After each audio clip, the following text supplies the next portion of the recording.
Hey y'all, it is Chris with Rockin 8 Farm, and oh, what a difference a month makes. Yes, that is right, y'all. I am coming to you with the end of November garden tour. We've had a couple of frosts up till this point, which devastated a lot of the garden. The stuff that's a little more frost tolerant made it through just fine. But this upcoming week, we have a couple of freezes coming up.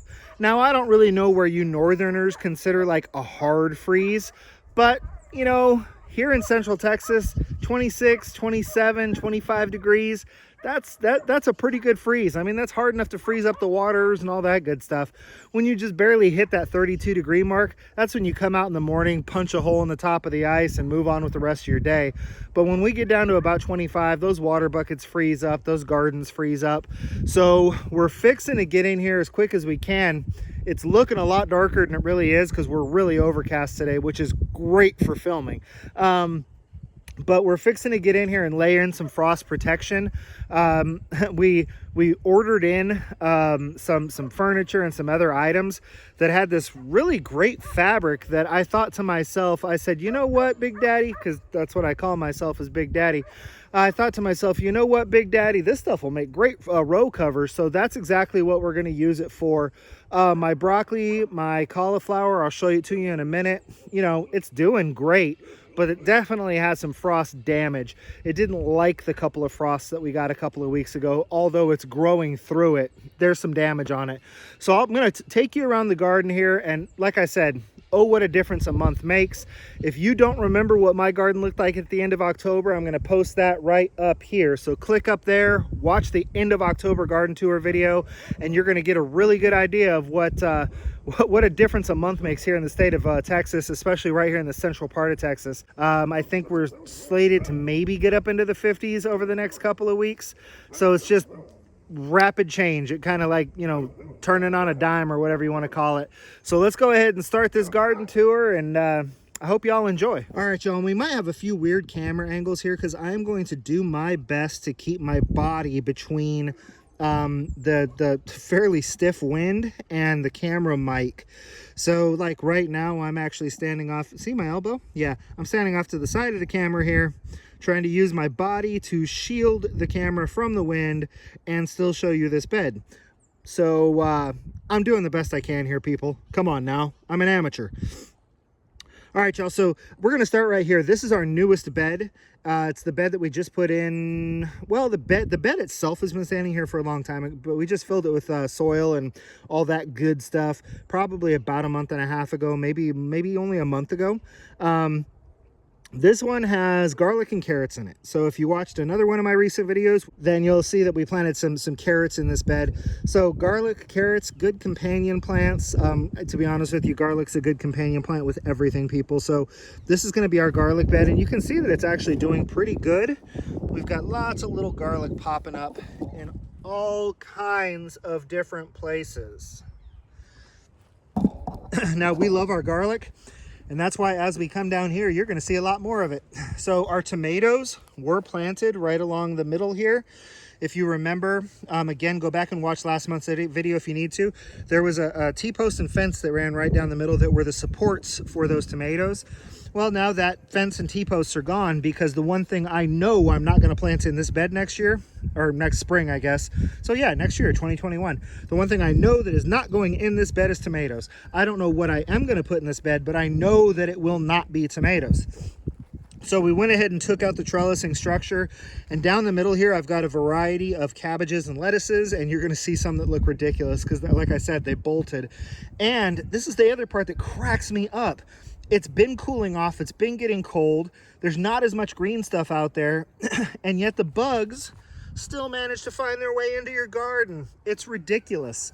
So we've got some bug damage, which is another reason to get these row covers in, help to protect these guys not only from the frost, but also from these little wintertime bandits that like to come in and gnaw on your leaves. Now down the other side here, all garlic. And we planted all of this garlic while this entire area was still shaded out by tomatoes. But it doesn't matter because things don't need sunshine to sprout. They just need sunshine to grow. So again, another 50 or 60 cloves of garlic planted along this runway here. This all just went in fairly recently. We've got a coastal romaine lettuce here, and we've got a red Russian kale here. So everything is doing pretty good. It's looking really happy, and all of this got grown in my indoor hydroponic system. If you don't know what my indoor hydroponic system is, guess what, people? That's right. Look right up here.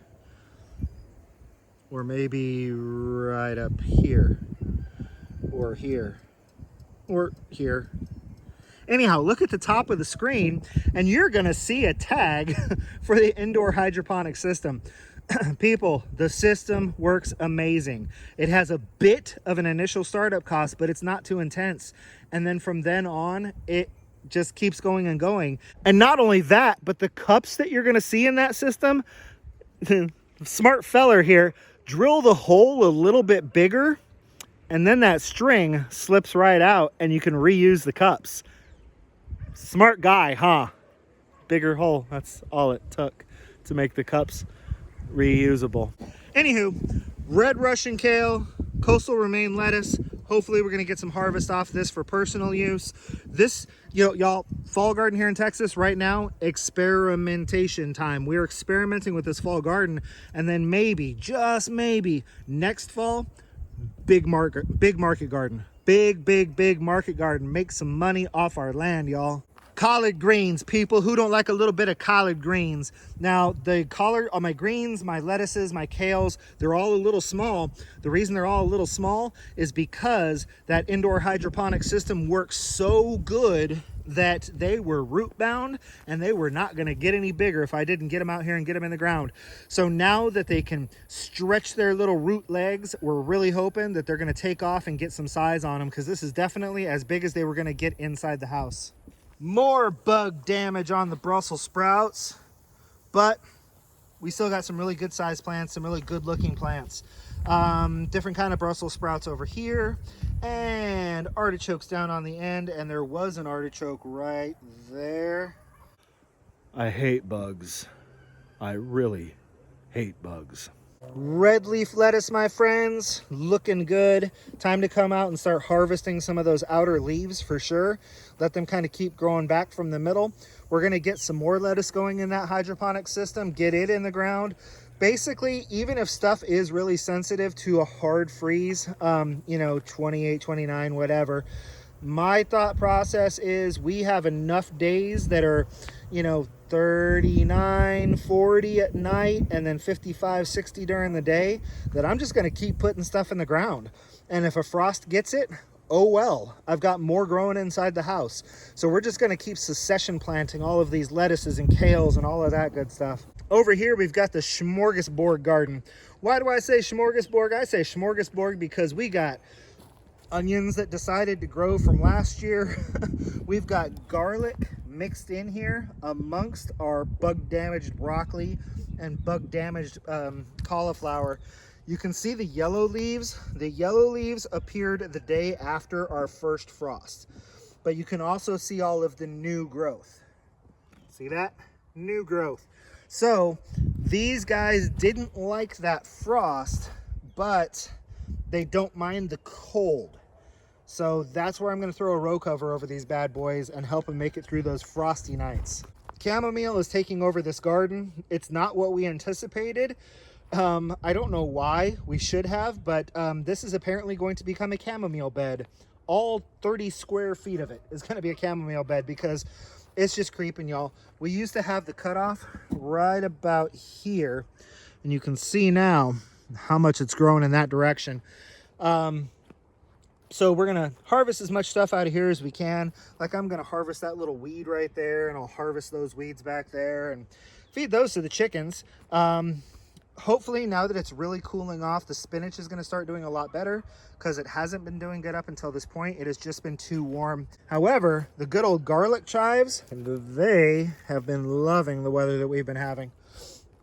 We'll have to make sure that we get out here and either get a cover over these or get a good harvest off of them before we get anything that's too intense as far as a freeze.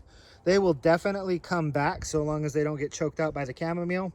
But the experience we had with them in the last garden that we tried to grow them in, they didn't like the extreme heat. They didn't like the extreme cold. But other than that, they did great. And we had those garlic chives all the time. That used to be basil. Now that is basil seed. I just need to come out here and harvest it and just toss it everywhere, because who doesn't want basil growing everywhere? Now that I've put in some new irrigation hoses, you can see that that particular cilantro is doing really well. And then we've got little green stuff starting to pop up in other places too. So hopefully this thing's just gonna fill up with cilantro, because it is full of cilantro seed. So y'all, this doesn't really look a whole lot different other than the fact that it's even bigger, but this is our asparagus mounds. So, you know, obviously weather is starting to get to them, starting to die back a little.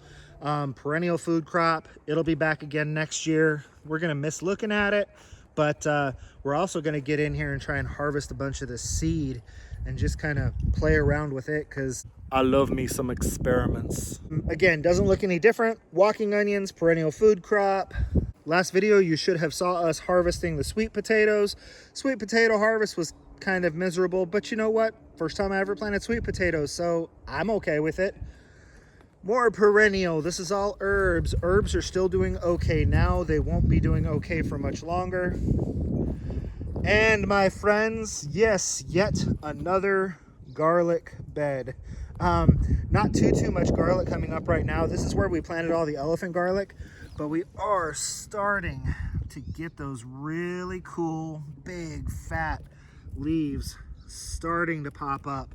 There's another one there. So elephant garlic will be here very soon. And I know that was a bit rushed because I didn't want to do another 45, 50 minute, 1 hour garden tour. I just don't feel like it's necessary, especially when I don't have anything super gorgeous to show you.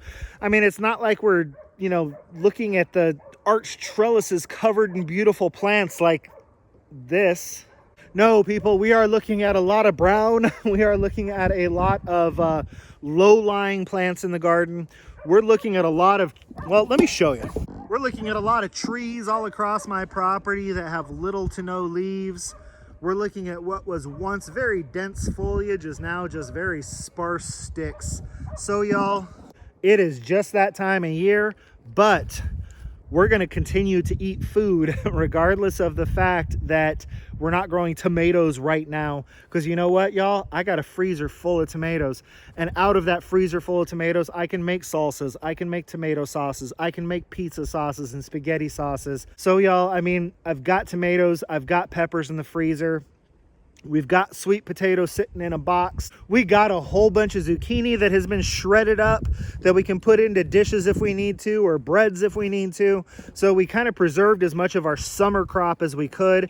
Now the winter crop is coming in, and we're just going to continue to eat off of this. And y'all, again, go check out that indoor hydroponic grow system, because ever since I've had my little deal with health issues, and if you don't know what I'm talking about, go back and watch this video. See how I keep dropping videos in there like that? It's good stuff, huh? My little health issues that I've come upon recently, y'all, I'm eating a lot of salads, and I'm eating a lot of really good, really tasty salads. So, but they're all coming out of my indoor hydroponic system, y'all. I can grow lettuce all year round, no matter how hot it is, no matter how cold it is, no matter how dry it is. I can grow lettuce like you wouldn't believe in my indoor hydroponic system. So make sure you go check out something like that, because I'm telling you, a little bit of an initial startup cost, but even that isn't too intense. And then once you buy all the stuff for it, you kind of have it forever. So, you know, even the rapid rooter plugs, I reuse them 4, 5, 6 times before they kind of really start to fall apart to the point that I can't use them anymore. So I'm telling you, you get a lot of use out of that system, and you grow a lot of, you know, baby greens and baby collards and lettuces. Just a good way to stay healthy and kind of keep that nutritional value coming into your family, even during times when maybe you can't grow a whole lot outside. Y'all, this has been our end of November garden tour. Rockin' 8 Farms, still doing our best to rock out even though it's starting to get cold. Loving the fact that we're not sweating to death, and also loving the fact that I can kind of get underneath a quilt and sit down with a nice warm cup of coffee in the morning because the house is a little chilly. It's that time of year, y'all, and we're really excited about this transition, and we're really excited about starting to get ready for next spring. So until I see y'all again, because I will see you into December garden tour. I don't know what it's going to look like, y'all. Last December, my garden looked like bare earth because we were in the middle of a big garden expansion and I didn't have nothing in the ground. So y'all, I have no idea what my garden is going to look like on December 31st this year. I know what it's going to look like on January 1st. It's probably going to look a little bit like this. But on December 31st, I don't have any idea what it's going to look like. So make sure you come back and join us for that. I'm excited to see you then. And until we see you on our next video, I want y'all to continue to be happy and live healthy.